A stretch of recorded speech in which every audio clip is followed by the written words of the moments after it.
Good morning. Today, friends, we start the subject of now we are starting the subject of statistics.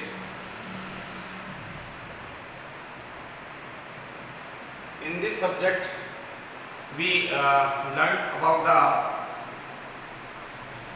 arithmetic mean, समांतर माध्य, सरल समांतर माध्य और भारित समांतर माध्य हम अध्ययन कर चुके हैं। समांतर माध्य में हमने सबसे पहले व्यक्तिगत श्रेणी में समांतर माध्य ज्ञात करने का प्रयास किया और व्यक्तिगत श्रेणी में प्रत्यक्ष विधि, डायरेक्ट मेथड और लघु रीति,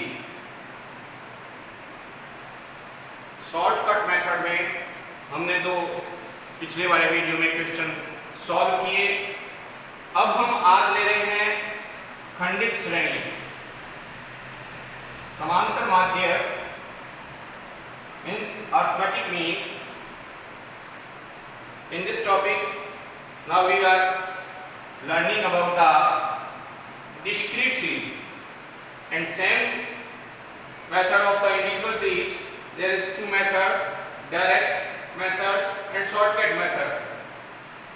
Same process, we will use the discrete series, direct method and shortcut method.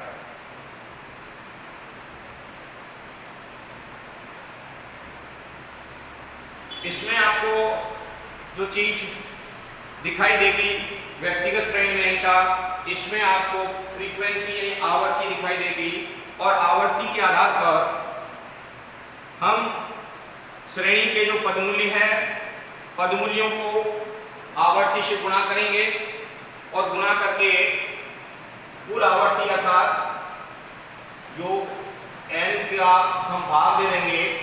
तो ऐसी स्थिति में हमें समांतर माध्य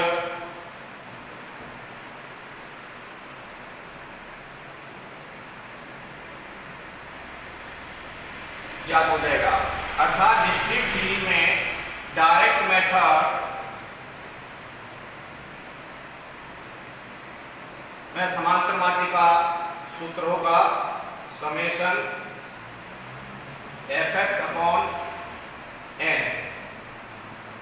आवर्ती होगी, आवर्ती को पद मूल्यों से गुणा करके जो आवर्ती का योग होगा उसका भाग देकर हम इस क्वेश्चन को सॉल्व कर सकते हैं।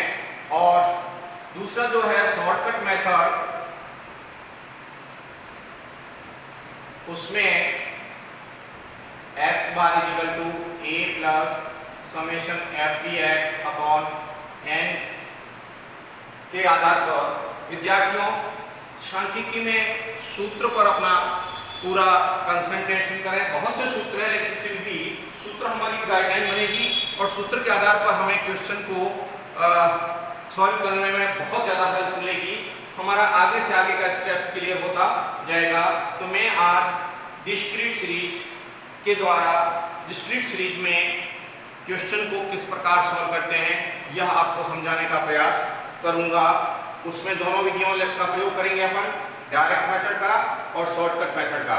तो आज एक एग्जांपल से हम डिस्क्रीट सीरीज का एक एग्जांपल लेते हैं खंडित श्रेणी का, और उस खंडित श्रेणी के एग्जांपल द्वारा अपन लघु रीति और प्रत्यक्ष रीति में क्वेश्चन किस प्रकार हल होता है वो देखते हैं। तो एग्जांपल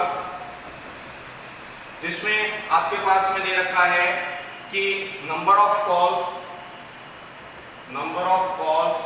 यानी दिन में कितने टेलीफोन आए।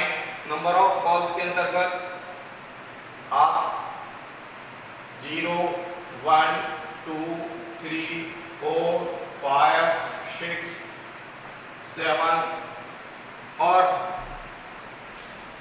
नंबर ऑफ डेज कितने दिनों में कितने फोन आए। तो 64, 26, 64, 26, 25, then after 43, 51, then after 40, 39, 77। इस प्रकार एक हमारे सामने सवाल है खंडित श्रेणी का समांतर माध्य ज्ञात करो। Find out the arithmetic mean from following data. तो 64 कॉल्स हम यदि मानकर चलें किसी वह दिन आए हैं, फिर 26 कॉल आए हैं, फिर 25 कॉल आया, 25 दिन में 2 कॉल आए हैं, यानी 64 दिन में कोई कॉल नहीं आया, 26 दिन में 1 कॉल आया, 25 दिन में 2 कॉल आए, 43 दिन 3 कॉल आए, 51 दिन 4 कॉल आए। इस प्रकार इस क्वेश्चन के अंतर्गत आपको बताया गया है कि औसतन कितने कॉल आए हैं पर डे, उसे हम समांतर माध्य से ज्ञात करने का प्रयास करते हैं। तो सबसे पहले नंबर ऑफ कॉल्स अपना x हो जाएगा 0, 1, 2, 3, 4, 5, 6 एंड 7 और आपके सामने अब यह फ्रीक्वेंसी हो जाएगी नंबर ऑफ डेज 64, 26, 25, 43, 51, 40, 39 और 77। यानी इस प्रकार 64, 26, 25, 43, 51, 40, 39, 77 टोटल कॉल आपके हुए 365। मैंने पहले भी कहा डायरेक्ट मेथड का प्रयोग कर रहे हैं अपन। We use the direct method. In this method, arithmetic mean equal to summation fx upon n। x आपका ये वैल्यू है, f ये वैल्यू है, आप fx x और f को मल्टीप्लाई कर लें। 64 को 0 से मल्टीप्लाई किया 0, 26 को 1 से किया 26, 2 से 25, 50, 9 और 12 129, 4 204, 40 को 5 से किया 200, 6 को 39 से किया 4 और 18, 23, इट मीन्स 23, 7 7 जा 49 and 7 7 जा 49 plus 4 53। It means no, this is not correct, just for 39। okay।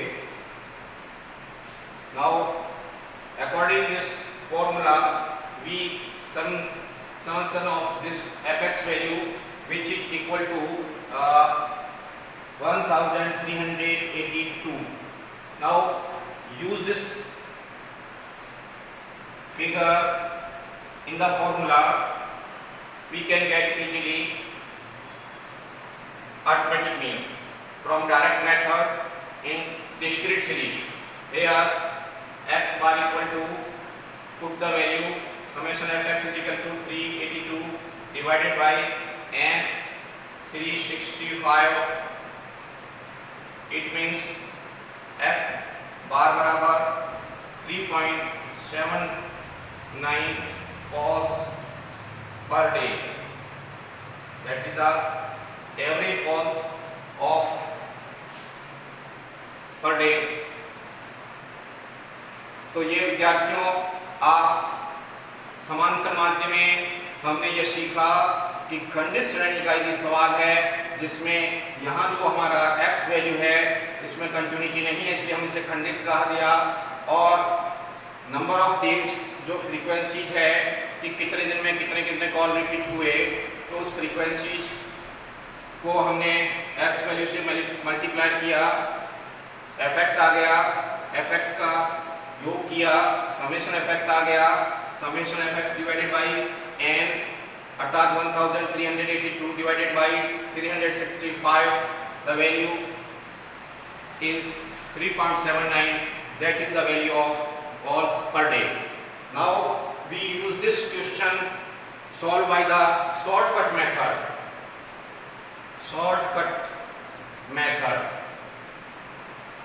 इसी सवाल को हम अब लघु रीति से करना चाहते हैं, मैंने पहले भी कहा सांख्यिकी में सूत्र जो होते हैं वो हमारी बहुत सहायता करते हैं। विद्यार्थियों, सूत्र हमारे लिए एक राह का काम करते हैं, एक पाथ के रूप में काम आता है। इसके द्वारा हम आगे से आगे अपने क्वेश्चन का अगला स्टेप याद करते जा सकते हैं। तो शॉर्टकट मेथड में हमें क्या करना पड़ेगा, x बार समांतर माध्य बराबर a plus summation f dx upon n। यहाँ a क्या है, a आपका काल्पनिक माध्य है, एज्यूम मीन है, dx एज्यूम मीन जो आप काल्पनिक माध्यम लेंगे, सबसे पहले आपको काल्पनिक माध्यम मानना पड़ेगा। x में से कोई काल्पनिक माध्यम हो जाएगा आपके इसी में से, उस काल्पनिक माध्य को आप जब काल्पनिक माध्य में से a को घटाएंगे, सॉरी x वैल्यू में से काल्पनिक माध्य को घटाएंगे तो dx प्राप्त होगा, अर्थात पद का जो विचलन है वो प्राप्त हो जाएगा। और उस विचलन को आप फ्रीक्वेंसी से मल्टीप्लाई करेंगे तो हमें f dx प्राप्त होगा, और समेशन f dx का योग करेंगे तो समेशन f dx हो जाएगा। मैं इस क्वेश्चन को यहाँ पर सॉल्व कर रहा हूँ। आप एक बार फिर से सुन लें कि लघु रीति में किस प्रकार सवाल हल किया जाता है। सबसे पहले काल्पनिक माध्य माने, काल्पनिक माध्य लगभग श्रेणी के बीच का मूल्य होता है। फिर आप काल्पनिक माध्य को x में से घटाएं और वो आपका dx कहलाता है। dx को फ्रीक्वेंसी से गुना करें तो वो f dx होगा। फिर उस f dx को आप जोड़ देंगे तो समेशन f dx आ जाएगा। उसमें आप आवर्ती के मूल्यों का योग करना है, न कि आप x पदों का योग कर लें। यहाँ ध्यान रखना, प्रायः विद्यार्थी यहाँ पर थोड़े कंफ्यूज हो जाते हैं, उसके कारण क्वेश्चन है वो गलत हो जाता है। अतः यहाँ पर हमें जो है वो आवर्ती के योग अर्थात 365 का हमें डिवाइड करना होगा, बस यह ध्यान रखें। शॉर्टकट मेथड में फ्रीक्वेंसी का योग n कहलाता है, अर्थात आप इसे समेशन f कह सकते हैं अथवा n कह सकते हैं, एक ही बात है। तो अब मैं इस क्वेश्चन को शॉर्टकट मेथड से सॉल्व करना चाहता हूँ। x इस साइड में शॉर्टकट मेथड है, x बराबर वही 0 1 2 3 4 5 6 7, f आपका 64 26 25 43 51 40 39 and 77, total of n is equal to 365। अब आपको एज्यूम मीन मानना पड़ेगा। इसमें यदि हम एज्यूम मीन a बराबर 3 मान लें तो x माइनस a वह आपका dx हो जाएगा, अर्थात यह जो आपके पद मूल्य है इसमें से x में से आपको 3 को घटाना होगा।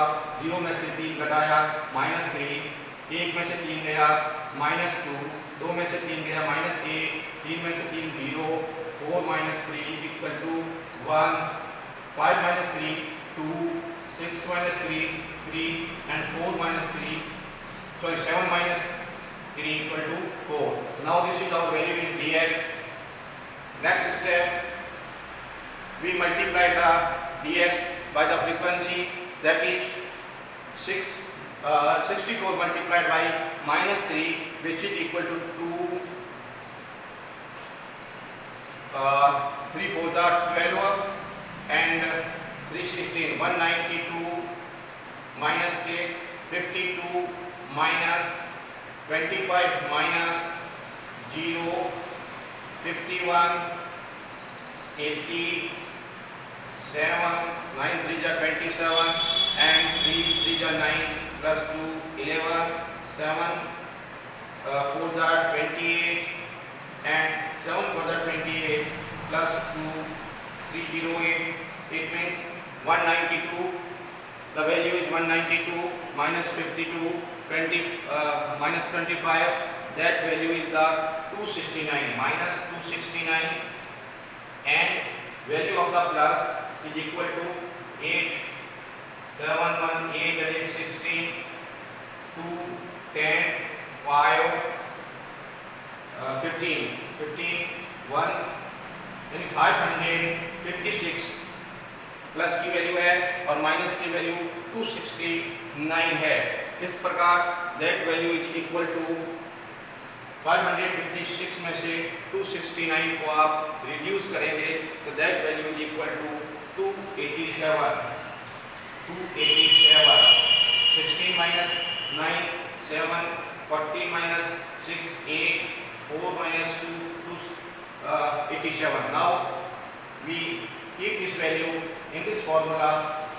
A assume is equal to 3 plus summation f dx 287 divided by n value 365, and that value is 0.786.